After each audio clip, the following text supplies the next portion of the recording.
데살로니가전서 1장 3절 말씀 다 같이 한 목소리로 받들어 읽도록 하겠습니다.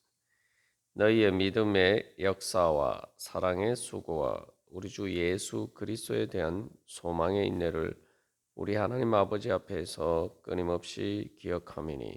아멘. 우리가 지금까지 3절 말씀을 통해서 그리스도인의 정체성 또 그리스도인으로서 어떻게 살아가야 되는지 살펴보았습니다. 그래서 한마디로 이야기하면은 그리스도인은 믿음의 기억과 그리고 사랑의 감사와 소망의 기도 가운데 살아가는 삶입니다. 그리고 우리가 그렇게 믿음의 기억과 사랑의 감사와 소망의 기대 가운데 살아갈 수 있는 것은 바로 하나님 우리의 아버지 앞에서 예수 그리스도에 대한 믿음과 사랑과 소망을 가질 수 있기 때문입니다.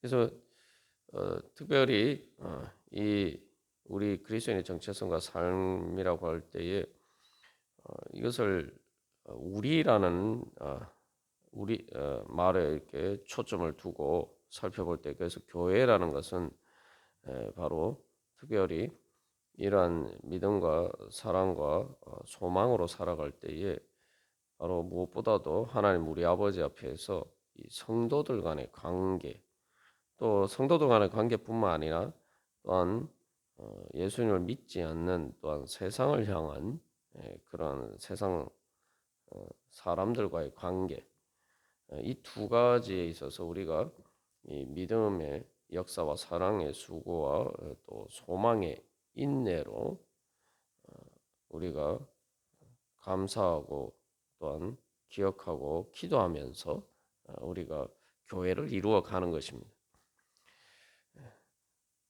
그래서 그리스도인의 정체성과 삶이라고 할 때 그 정체성과 삶이라는 것은 이제 단순히 그냥 개인적으로 하나님과 우리 사이의 관계가 아니라 바로 그 정체성과 삶이라는 것은 사람들과의 이제 관계가 어떠하냐의 문제죠.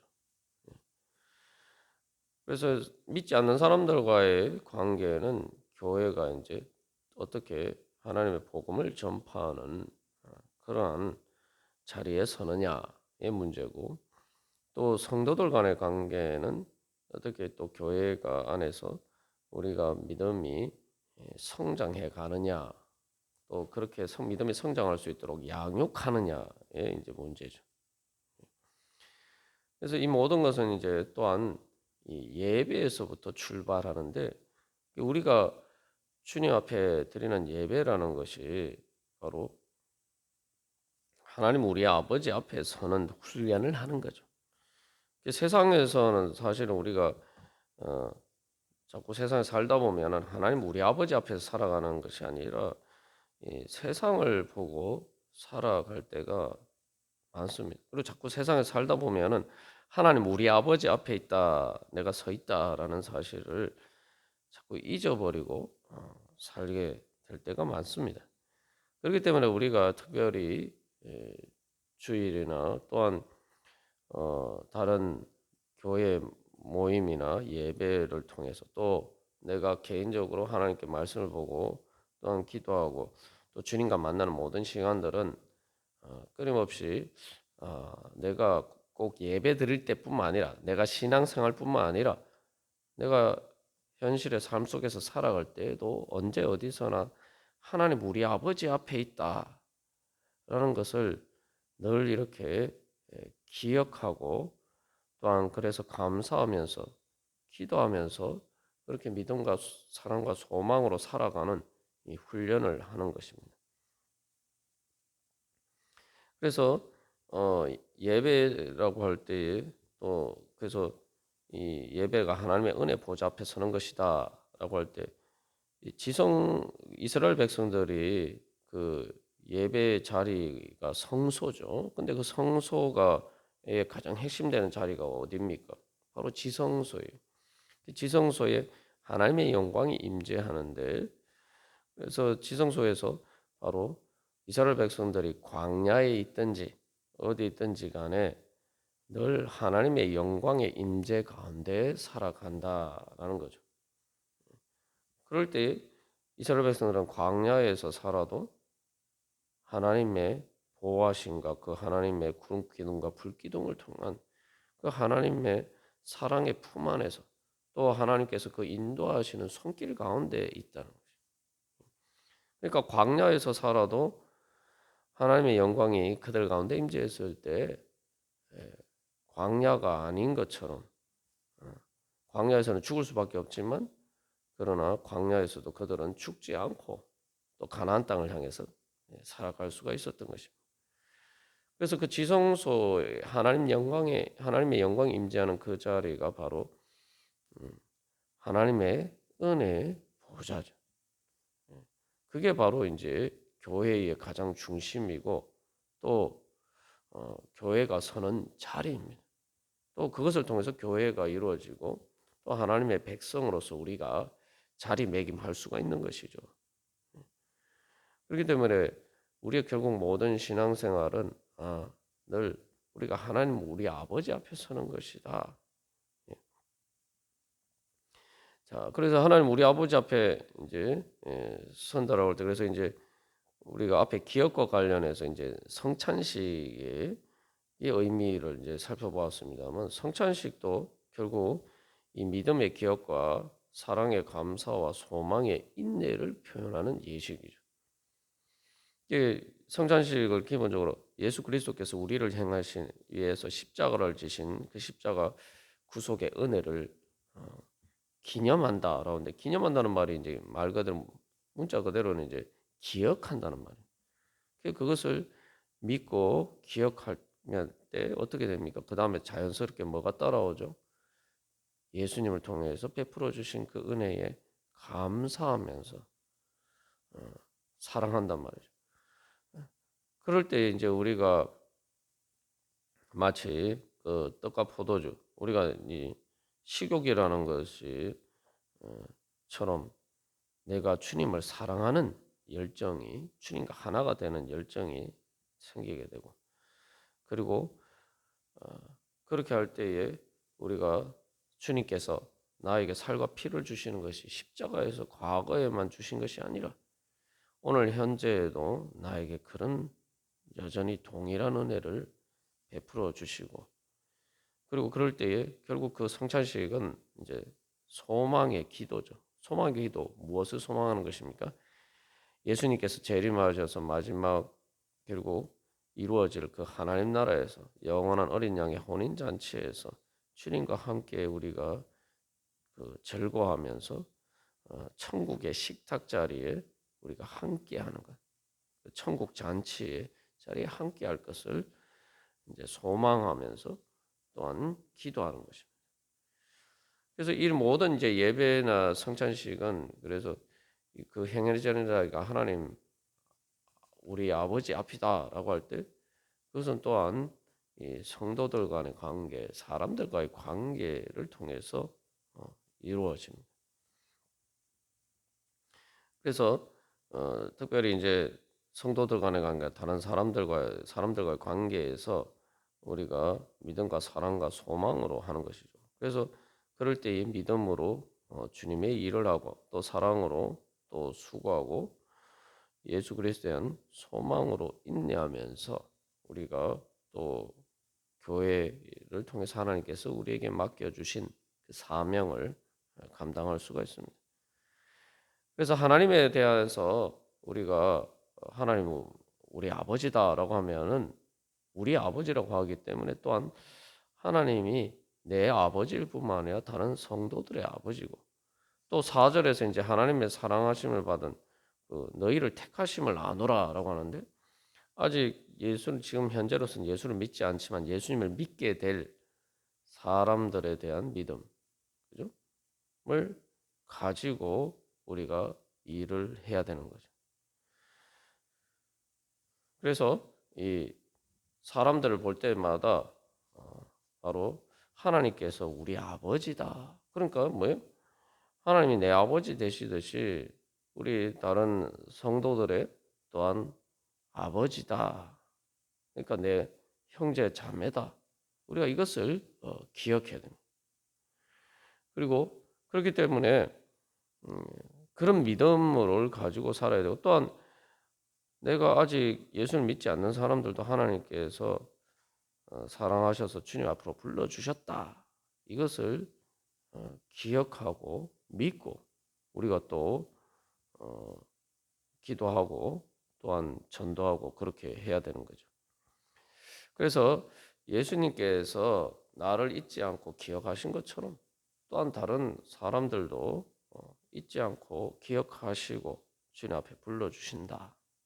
이것을 기억해야 됩니다. 예수님께서 십자가를 지셨을 때에 나만을 위해서 십자가를 지신 것이 아니라 바로 우리를 위해서 십자가를 지셨다. 그리고 원천한 모든 민족을 구원하시기 위해서 십자가를 지셨다. 그래서 다른 사람들을 볼 때에 주님께서 바로 예수님께서 구원하시기 위해서 십자가를 지신, 바로 그래서 자기 자신처럼 사랑하신 사람이다. 우리가 그걸 믿어야 돼요. 그리고 그렇게 믿을 때에 또한 주님께서 사람들을 어떻게 구원하셨는가? 내 자신은 나를 무엇보다 또 나를 어떻게 구원하셨는가? 이것을 기억해.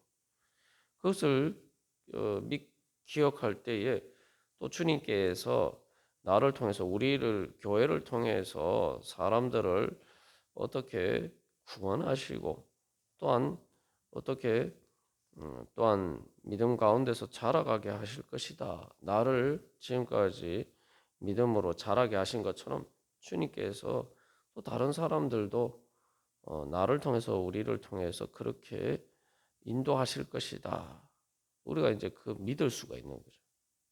주님께서 하신 일, 또 주님께서 나를 위해서 우리를 위해서 하신 일을 믿고 기억하면은 또한 다른 사람들에 대해서도 그렇게 하실 것이다. 우리가 믿을 수가 있는. 그래서 이 믿음과 사랑과 소망이 그리스도의 덕목이다라고 했을 때, 덕목이란 게 뭔가 성경에 이제 덕을 세운다 이런 말이 있는데, 이 덕이라는 것은 단순히 내 개인적인 문제가 아니죠. 이게 사람들과의 관계의 문제. 그래서 그렇게 이제 우리가 믿음으로 기억하고, 그러니까 사람들을 볼 때에 늘 예수님을 기억하고 그 예수님을 통해서 하나님 우리 아버지 앞에서 사람들을 놓고 그 사람들을 봐야 된다는 거예요. 그래서 우리가 그렇게 믿음으로 기억할 때 그 다음에 어떻게 됩니까? 그래서 당연히 이제 사랑의 수고를 하게 돼요. 사랑의 수고를 한다고 할 때 하나님께 우리가 감사할 때에 하나님께 대한 우리의 감사는 그래서 다른 사람들을 사랑하는 사랑의 수고로 우리가 나타나야 됩니다. 왜냐하면은 하나님께서 감사한다라는 게 뭔가 하나님께서 날 사랑하신 은혜에 대해서 감사하는 거죠. 그러면은 그렇게 감사할 때 주님의 은혜에 감사할 때에 내가 어떻게 이 주님의 은혜에 보답할까 하는 그 주님을 사랑하는 마음이 생긴단 말이죠. 예. 감사하면은 그래서 감사가 이 사랑의 출발점입니다. 이게 이제 세상에 이제 사랑과 이제 근본적인 차이가 있는 것은, 또 우리가 사랑에 수고를 할 수가 있는 것은 세상의 사랑과 달리 이 하나님께서 우리를 먼저 사랑하시고 사랑해 주시고 하나님께서 우리에게 먼저 은혜를 베풀어 주셨기 때문에, 우리가 하나님을 사랑하는 것은 내가 먼저 하나님을 사랑한 게 아니에요. 하나님 나를 사랑하지 않는데 내가 먼저 하나님을 사랑한 게 아니고, 하나님께서 날 사랑하신 것에 대해서 그것에 대해서 감사하면서 사랑하는 것이기 때문에 훨씬 우리가 기쁘게 사랑할 수가 있고, 주님께서 나를 사랑하시는 그 은혜가 영원히 변하지 않기 때문에 나는 또 내가 주님을 감사하고 사랑하는 것도 변하지 않고 사랑할 수가 있고, 또한 그렇기 때문에 그 사랑에 늘 기쁨으로 충만해서 수고를 할 수가 있는 것입니다. 그래서 이제 주님께 대해서 감사하고 주님께 내가 주님께서 나를 이렇게 사랑해 주셨는데 내가 어떻게 주님의 사랑에 감사한 마음으로 보답할까 이렇게 생각할 때에 우리가 어떻게 주님께 그 사랑을 보답할 수가 있습니다. 그것은 바로 주님께서 사랑하시는 사람들을 사랑할 때 그것을 통해서죠. 예수님이 내 죄를 용서해 주신 데서 감사하니까 또한 주님께서 다른 사람들의 죄를 용서하듯이 또 우리도 용서하고 또한 사랑하고 그래서 결국 이제 교회 성도들이라는 그 교회를 사랑한다는 것은 그리스도의 몸인 또한 성도들을 사랑하고 또한 주님께서 선택하시고 부르실 사람들을 사랑하고 그게 이제 하나님에 대한 사랑의 감사죠. 그렇기 때문에 사람들을 사랑한다라고 할 때 그냥 내 힘으로 사랑하는 것이 아니라 하나님 우리의 아버지를 바라보면서 하나님을 사랑하기 때문에 그 사랑에 대한 보답으로 이제 사람들을 사랑하는 거죠. 그래서 하나님 우리 아버지 앞에 사람들을 두고 기억할 때마다 하나님께서 또한 얼마나 나를 사랑하시듯이 또한 다른 사람들을 사랑하시는가 그 사랑을 따라서 우리가 사랑하는 거죠. 그럴 때 이제 결국 마지막으로 우리는 이제 사람들에 대한 소망을 가질 수가 있습니다. 사실 믿음, 사랑, 소망이라는 것이 사람들에 대해서 믿음과 사랑과 소망을 가질 수가 있냐? 사실 어렵죠. 사실 사람들은 믿음과 믿을만 하지 못할 때가 많습니다. 우리가 늘 흔히 보는 것처럼 세상에는 온통 끊임없는 사기꾼 투성이고 또 자기는 또 신실하게 한다고 해도 우리의 능력의 부족함이나 우리의 연약함이나 우리의 실수 때문에 또 다른 사람들이 나를 믿어줘도 그 신뢰를 저버릴 때가 많아요. 내 자신도 사실 내 자신이 믿을지 못할 때도 많아요. 사랑도 마찬가지입니다. 사람들을 사랑할 수 있느냐? 정말 사랑받을 만한 자격이 있느냐? 그렇게 우리가 쉽게 이야기할 수가 없죠. 그리고 정말 누군가 나를 얼마나 사랑하느냐? 사람들과의 관계에서 사랑이라는 게 사실 그래서 제일 어려운 일 중에 하나입니다. 그러니까 오죽했으면 이제 여기서 또 사랑의 수고라고 하죠. 하나님을 전제로 하지 않으면 하나님 우리 아버지 앞에 놓고 내 자신도 마찬가지고 다른 사람도 마찬가지고 하나님 아버지 앞에 하나님 우리 아버지다라는 그 믿음과 그 우리를 사랑하신 그 사랑을 전제로 하지 않으면은 사람들에 대한 믿음과 사랑을 가지기 어려워. 그것은 결국 다 이제 소망의 문제죠. 결국 사람들에게 소망이 있느냐? 세상 살아가게 되면 자꾸 이렇게 절망하게 되는데 우리의 절망이라는 것이 어디에서 옵니까? 사람들에 대한 절망이. 내가 믿고 사랑했는데 그 소망이 이루어지지 않는다. 그렇게 이제 우리가 살다 보면 자꾸 이제 사람에 대한 불신이 생기게 되고 사람을 사랑할 수 없는 마음이 생기게 되고 사람에 대해서 절망하게 되고 그렇게 되면 우리의 마음에 사랑이 점점 식어져 가게 됩니다. 그러나 이제는 하나님 우리 아버지 앞에 있기 때문에 말 그대로 우리 아버지이기 때문에 우리가 사람들을 심지어 내 자신조차 믿고 사랑하고 소망할 수 없지만 그러나 하나님께서 날 믿어주시고 날 사랑하시고 나를 향하신 소망을 버리지 않으시고 그래서 예수님께서 그 믿음으로 그 모든 구속의 역사를 하시고 우리를 구원하시는 일을 하시고 우리를 위해서 사랑의 수고를 하시고 또 지금도 우리를 위해서 소망을 버리지 않으시고 끝까지 소망하시면서 오래 참으시는 그 하나님 우리 아버지 앞에 설 때 내 자신도 마찬가지고 또 다른 사람들도 바로 그 하나님 우리 아버지 앞에 놓고 볼 때 우리는 이제 다른 사람들을 향한 믿음과 사랑과 소망을 가지고 믿음의 역사와 사랑의 수고와 소망의 인내를 하고 그것을 통해서 결국 하나님께서 우리를 구원하시는 그래서 하나님 나라를 이루어 가시는 은혜를 우리가 경험하고 또한 그 은혜가 우리 가운데 현실로 나타나게 됩니다. 우리가 다시 한번 그런 소망을 가지고 그게 바로 예수 그리스 우리 주 예수 그리스도에 대한 소망이죠. 그래서 여기 이제 주목해야 되는 것은 하나님 아버지도 우리 하나님 아버지라고 하고 예수 그리스도도 우리 주 예수 그리스도. 우리가 오늘도 그래서 그러한 하나님 우리 아버지 앞에서 우리 주 예수 그리스도에 대한 소망을 가지고 그래서 그 주 예수 그리스도와 하나님 아버지 앞에 놓인 우리 그래서 내 자신과 다른 사람들을 기억하고 또 그래서 주님의 그 은혜에 감사하고 그래서 우리가 믿음과 사랑과 소망으로 또한 인내하면서 기도하고 수고하고 일하는 가운데 하나님께서 우리를 통해서 역사하시고 또 그 믿음과 사랑과 소망을 이루어 주실 줄 믿습니다. 다 같이 기도드리시겠습니다.